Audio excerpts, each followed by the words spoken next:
Au centre de la ville d'Abolène, une grande roue de chariot avait été dressée verticalement, telle une potence.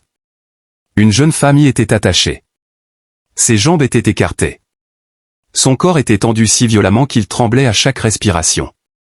Sa peau était brûlée par le soleil et lacérée. Ses lèvres étaient gercées et fendues, mais ses yeux refusaient toujours de céder. Le chef, Brig Larkin, laissa échapper un rire moqueur et fin, faisant tournoyer son revolver dans sa main comme s'il jouait la comédie. « Regardez-moi ça, dit-il. Sauvage. Mais elle sait encore avoir peur. » Les 4 hommes derrière lui rirent à leur tour, juste au moment où Brig levait la main, prêt à abaisser de nouveau le fouet. Bang! La détonation déchira l'air, nette et définitive, comme un verdict prononcé. Elias se tenait là, son manteau couvert de poussière, son chapeau rabattu bas, ses yeux ne reflétant rien d'autre que l'épuisement et quelque chose de plus froid encore que la mort. Le revolver dans sa main fumait encore. Il fit un pas en avant, sa voix basse, pas forte, mais suffisante pour que toute la rue l'entende. « Arrêtez, salaud !» Brig retroussa les lèvres, mais baissa la main. « Ça ne te regarde pas, dégage. » Elias ne s'arrêta pas, « Si, dit-il. Je me fiche de vos affaires. » Il leva les yeux vers la fille. « Mais au moment où vous en avez fait une injustice, c'est devenu la mienne. » Il s'approcha, coupant chaque corde une par une. Lorsque son corps s'effondra, il la rattrapa et la déposa doucement sur le sol. La poussière collait à ses bottes à chaque pas. La fille dans ses bras était si légère. Elle ne semblait plus humaine, mais plutôt comme quelque chose qui avait été entièrement vidé de sa substance. Elle n'était pas inconsciente. Elle ne réagissait simplement pas. Ses yeux étaient ouverts, mais lointains, comme si elle fixait un lieu qui n'existait plus. Elias s'arrêta devant une vieille maison en bois, dont l'enseigne pendait de travers, Dr Nathaniel Burke. Il enfonça la porte d'un coup de pied. À l'intérieur, un vieil homme aux cheveux argentés leva les yeux de son carnet, son expression ne trahissant pas la moindre surprise. « Encore une journée normale à Abalène, hein, marmonna-t-il. » Elias allongea la jeune femme sur une table en bois. « Toujours en vie, dit-il brièvement. » Le docteur Burke s'avança, ses mains tremblantes mais assurées dans leur intention.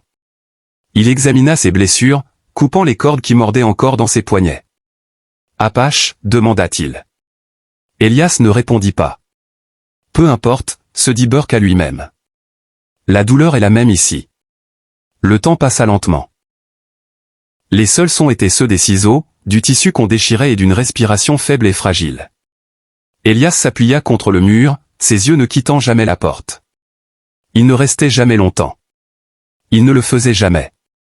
Lorsque Burke eut fini de bander ses plaies, Elias se détourna. « Elle va s'en sortir.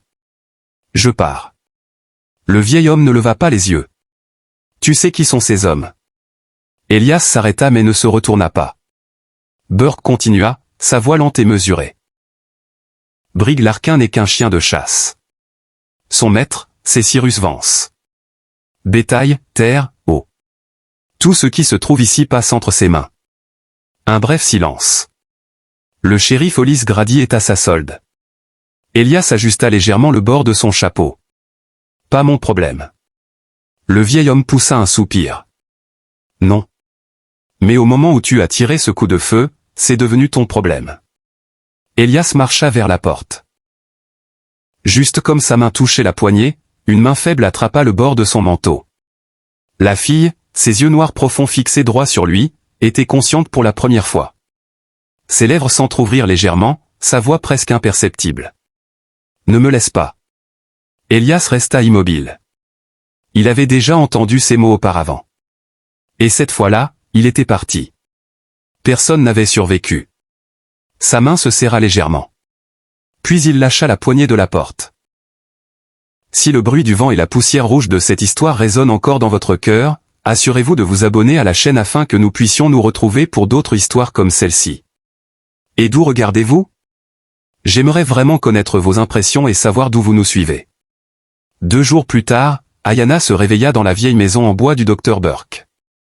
Elle s'appelait Ayana Red Oak. Elle ne parlait pas beaucoup. Presque jamais. Mais quand elle le faisait, ses mots étaient directs et tranchants comme une lame. « Ils ont tué ma famille, dit-elle, regardant directement Elias, son regard stable. Les hommes ont été abattus. Les femmes ont été attachées. Celles qui étaient encore en vie ont été vendues. Elias ne posa aucune autre question. Il en avait assez entendu pour comprendre de quel genre d'histoire il s'agissait. Cet après-midi-là, il marcha le long de la rue principale d'Abalène. Sans hâte, sans se cacher. Il s'arrêta près du saloon, des écuries et de l'épicerie générale. Partout, c'était la même chose. Les gens baissaient la tête, évitaient son regard, ou se trouvaient soudainement occupés par autre chose. Lorsqu'il demandait des nouvelles de Brigue Larquin, il changeait de sujet pour parler de la météo. Lorsqu'il mentionnait Cyrus Vance, il gardait le silence, comme si le nom seul pouvait leur brûler la langue. Seul un vieil homme, assis dans un coin du saloon après quelques verres de whisky, murmura à travers ses dents jaunies, « Ici, ce n'est pas qu'il n'y a pas de loi. C'est juste que la loi appartient à celui qui paie le plus. » Il laissa échapper un rire sec, puis baissa les yeux vers son verre. Cette nuit-là, un coup de feu retentit à la lisière de la ville. Personne ne courut voir. Le lendemain matin, le corps d'un homme apache gisait près du puits public. Personne ne le revendiqua. Personne ne l'enterra.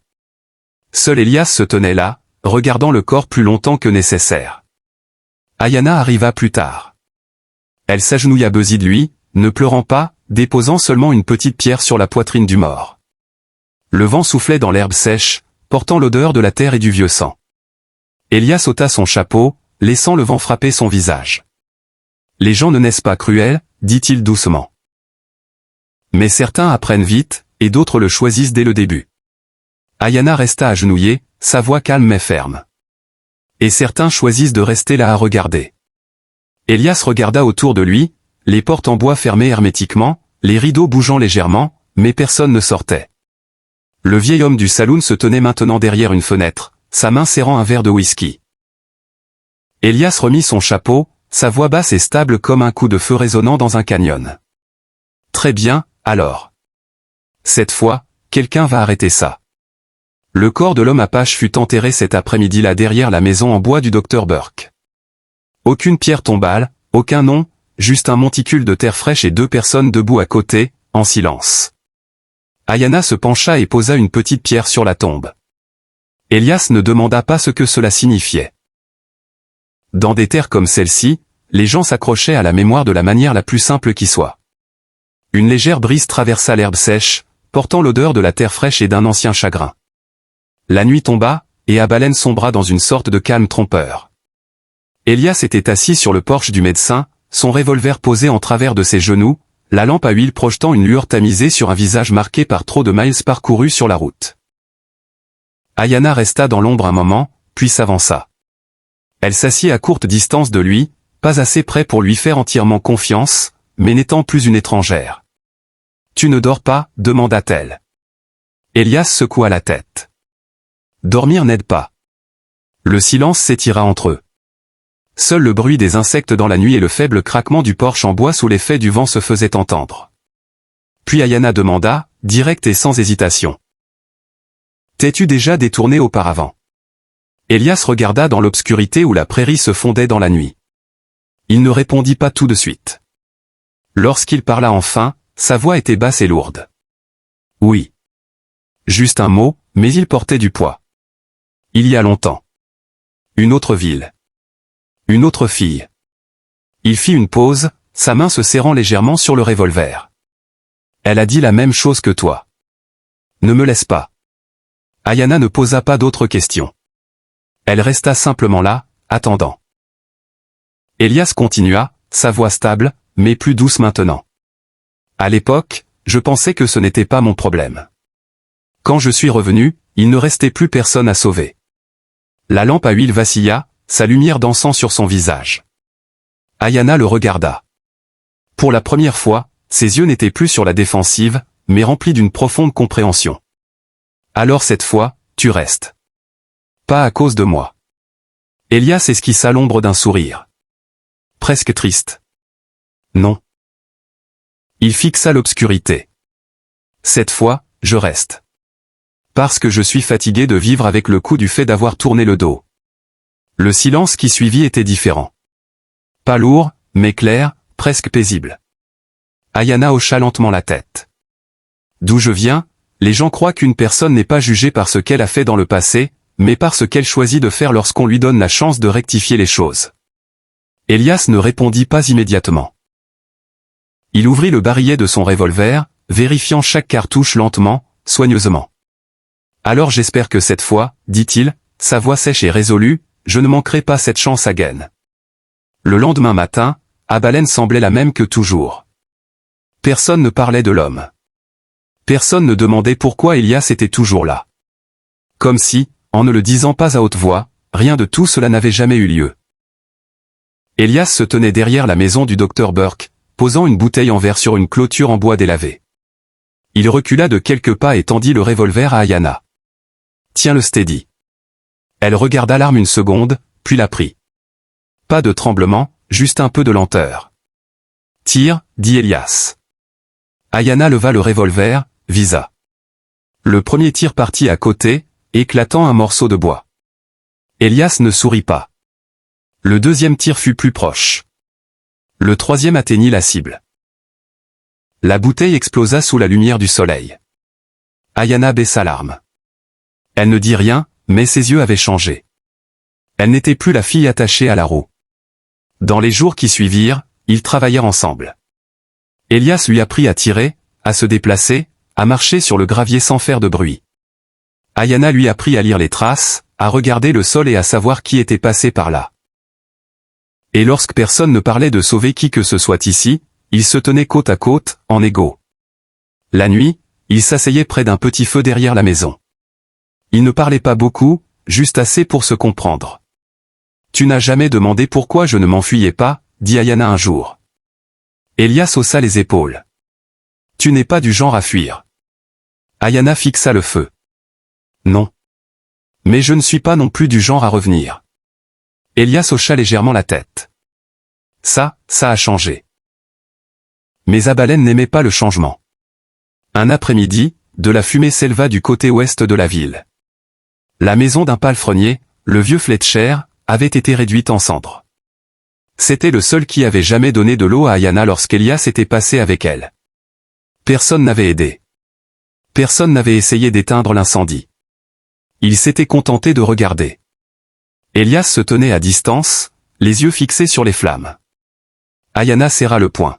« C'est un avertissement ?» dit-elle doucement. Elias ne répondit pas. Après un moment, il tourna le dos au feu. « Non, » dit-il.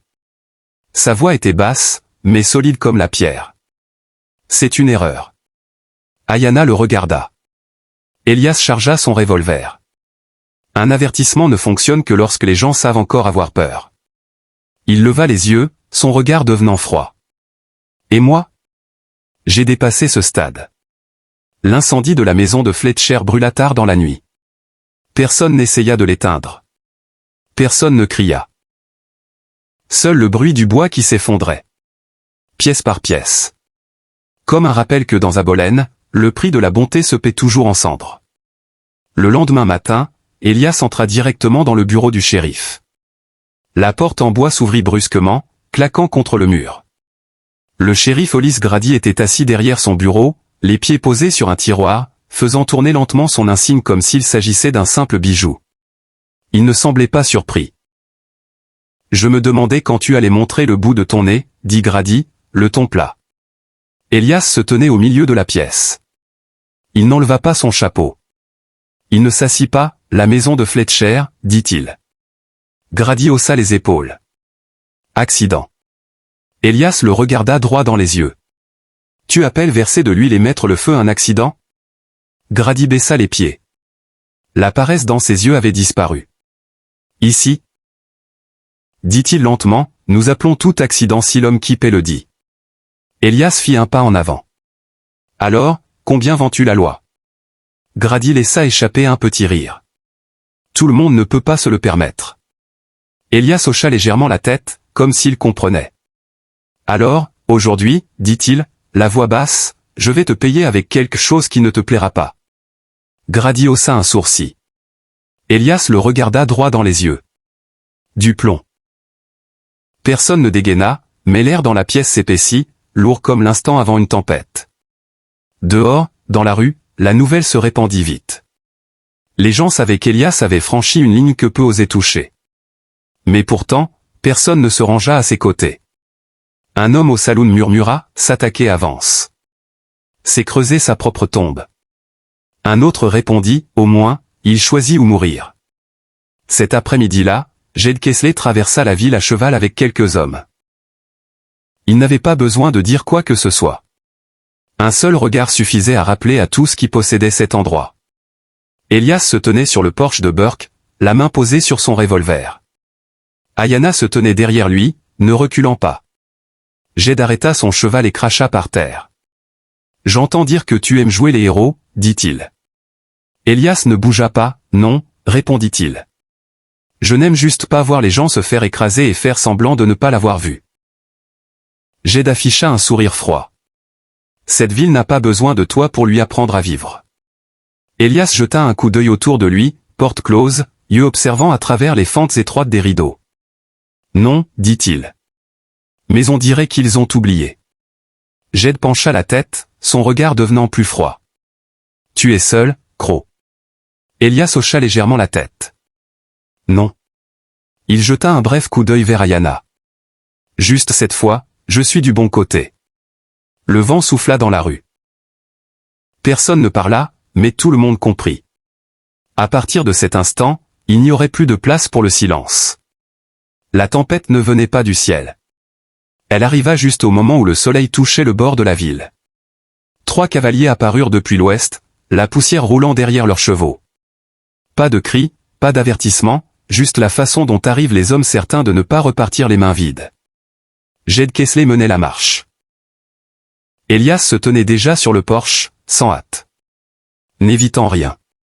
Ayanna se tenait derrière lui, un cran plus bas, le revolver fermement en main. « Il est temps, grogna Jed, la voix rauque. Le premier coup de feu retentit. Pas de la part d'Elias. La balle frappa le poteau en bois juste à côté de son épaule. Elias dégaina. Rapide comme l'éclair. Bang! Le cavalier de gauche tomba de sa selle, son cheval hennissant tandis qu'il s'enfuyait. Jed plongea, se mettant à couvert derrière l'abreuvoir. L'autre homme riposta, les balles s'écrasant contre la maison de Burke. Ayanna se baissa, attendant son moment. L'homme se pencha. Bang! Il s'effondra, son arme tombant au sol avec un cliquetis net. Il ne restait que Jed. Pas mal, cracha-t-il, la voix lourde. Elias descendit du porche, lentement et régulièrement. Vance t'a envoyé. Jed sourit, montrant des dents tachées. Il n'a besoin d'envoyer personne. Il fixe juste un prix. Alors aujourd'hui, ce prix n'est pas suffisant. Jed bondit, tirant encore et encore. Elias se décala, une balle lui effleurant l'épaule. Il répondit par un seul tir, net et précis. Jed se figea, regardant le sang s'étaler sur sa chemise. Il tomba à genoux, une main appuyée au sol. Cette ville t'avalera. Elias le regarda. Non. J'avais juste besoin d'arrêter d'avaler les innocents. Jed laissa échapper un rire sec, puis s'effondra. Les fenêtres commencèrent lentement à s'ouvrir. Les rideaux bougèrent. Cette fois, les gens regardèrent dehors et ne détournèrent pas le regard immédiatement. Ayanna s'avança, se tenant Buzzy d'Elias. Elle ne dit rien, mais elle ne recula pas. Au loin, sur la colline, Cyrus Vance était assis sur son cheval, observant. Après un moment, il fit demi-tour et s'éloigna. Sans hâte. Elias le regarda partir. Maintenant, il va venir. Ayanna serra plus fort son revolver. Nous n'avons pas fini. Non.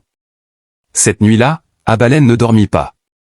Pas par peur, mais parce que pour la première fois depuis longtemps, les gens ne savaient plus qui ils étaient censés craindre. Le lendemain matin, le soleil se leva lentement, sa lumière s'étirant sur la rue où le sang n'avait pas encore séché. Elias se tenait devant le bureau du shérif. La porte était fermée. Il la poussa. Le shérif Hollis Grady se tenait près de la fenêtre, le dos tourné. Un revolver reposait sur le bureau. « Je savais que tu viendrais, » dit-il, sa voix ne portant plus aucune trace d'humour. Elias entra. « Où est Vance » Grady laissa échapper un rire faible et sec. Il ne vient pas dans des endroits comme celui-ci. Une brève pause. Il envoie des hommes comme moi. Elias regarda le revolver sur la table. Puis il regarda Grady. Tu as encore une chance, dit-il. Sors dehors et fais la bonne chose, pour une fois. Grady ne dit rien, sa main se serra. Tu crois qu'un homme comme moi a un chemin de retour? Elias ne répondit pas. Il se contenta de le regarder.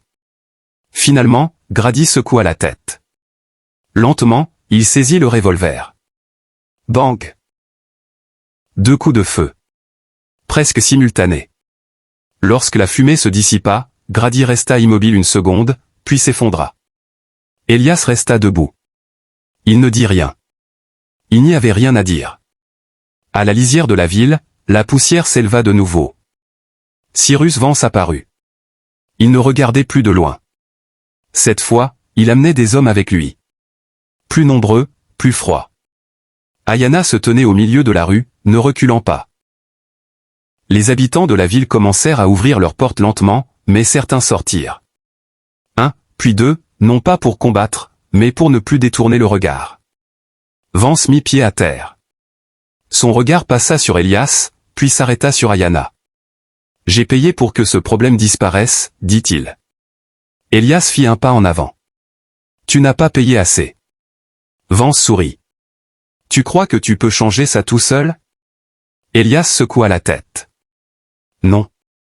Mais je peux te le faire payer. » Le vent souffla dans la rue. Personne ne tira le premier jusqu'à ce que Vance bouge. La fusillade fut rapide et finale. Pas de héros, pas d'acclamation, juste des gens qui n'avaient nulle part où aller. Lorsque ce fut terminé, Vance gisait au sol. Plus d'argent, plus de pouvoir, juste un homme comme un autre. Abalène tomba silencieuse. Mais cette fois, pas par peur. Cet après-midi-là, Elias se prépara à partir. Ayana se tenait à ses côtés. « Tu pourrais rester, dit-elle. » Elias secoua la tête. « Ce n'est pas ma place. » Un moment passa. « Où vas-tu » Elias ajusta le bord de son chapeau. « Là où cela se produit encore. » Ayana le regarda plus longtemps que d'habitude. « Alors tu ne t'arrêteras jamais. » Elias ne répondit pas. Il monta simplement à cheval. Avant de partir, il parla, sa voix basse et familière. « Là où il y a injustice, je serai là. Une fois suffit. » Il lança son cheval en avant. Il ne regarda pas en arrière. Ayana resta là, au milieu de la rue qui avait autrefois avalé les gens entiers. Maintenant, elle se tenait droite, n'étant plus liée. N'étant plus considérée comme quelque chose à posséder. Derrière elle, les habitants de la ville commencèrent à nettoyer. Lentement, mais cette fois, ils le firent eux-mêmes. Loin à l'horizon, la silhouette d'Elias devint plus petite. Personne n'appela son nom. Aucune pierre tombale, aucun remerciement. Mais quelque part à Bolène, quelque chose avait changé. Pas parce qu'un homme voulait être Remembert, mais parce qu'il avait choisi de ne pas détourner le regard. Le crépuscule s'installa sur Abolène comme une blessure qui se referme lentement. Personne ne prononça le nom d'Elias Crow. Dans cet endroit, les gens n'ont pas l'habitude de nommer ceux qui font la bonne chose. Ayana se tenait devant la maison du docteur Burke, regardant dans la rue. Les mêmes personnes qui gardaient autrefois leurs portes fermées reconstruisaient maintenant tranquillement les clôtures, réparaient les toits, creusaient de nouveau le puits. Ils ne parlaient pas de justice. Ils travaillaient simplement, lentement, mais avec purpose. Elias était parti depuis longtemps. Sa silhouette s'était fondue à l'horizon, avalée par l'herbe sèche et la lumière décroissante du soleil couchant. Personne n'agit la main, pas de mots de remerciement, pas de marqueur de tombe. Seule Ayana restait, debout là, sa main serrant le revolver qu'il avait laissé derrière lui, ses yeux fixés sur l'endroit où il avait disparu. Abalène avait changé, mais Elias ne le saurait jamais. Il continua simplement à chevaucher vers l'horizon, où une autre ville attendait quelqu'un qui ne détournerait pas le regard. L'histoire que vous suivez contient de nombreux éléments fictifs recréés avec l'aide de l'intelligence artificielle. Veuillez l'écouter avec votre propre jugement et vos sentiments. Ces détails fictifs ne sont pas destinés à changer l'histoire, mais à évoquer l'esprit du vieux Far West, où les gens devaient vivre dans des conditions difficiles, faire des choix difficiles et accepter les conséquences. À travers cette histoire, j'espère seulement partager quelques leçons précieuses sur la compassion, l'amour et le courage. Des choses qui restent pertinentes même avec le temps qui passe. Si cette histoire vous a semblé honnête et digne de votre temps, faites-le moi savoir avec un chiffre 1. Et si vous souhaitez revenir pour une autre histoire, pensez à vous abonner. Je vous aime tous.